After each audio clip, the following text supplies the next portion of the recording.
Al-Fatawa al-Hindiya mentionne clairement que celui qui dit Allahu fis sama en visant l'endroit a commis de la mécréance.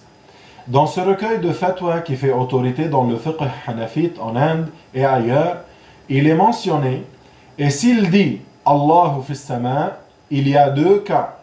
S'il visait le simple fait de répéter ce qui est parvenu de manière apparente dans les textes, il ne commet pas de la mécréance.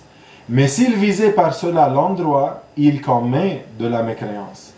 Les points à retenir de cette citation est que Al-Fatawa al-Hindiya est un recueil de fatwas de savants hanafites du continent asiatique, surtout de l'Inde, qui regroupe presque tous les avis de l'école et qui est une référence jusqu'à aujourd'hui des jugements de l'école. Il a été écrit il y a plus de 300 ans. Il a été dit que 500 savants du sous-continent indien ont travaillé à ce recueil. Chaque groupe de savants d'un État indien était en charge d'un chapitre et qu'ils n'écrivaient une fatwa que lorsque personne ne l'a contesté.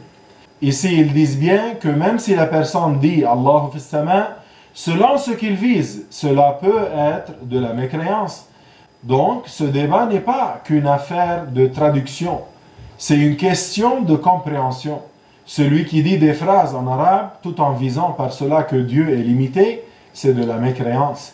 Alors, chers amis, la bonne croyance en Dieu, c'est de croire que Allah tabaraka wa ta'ala, il existe sans endroit, sans place, il ne ressemble à rien, il n'a rien besoin. Walhamdulillahi rabbil alamin.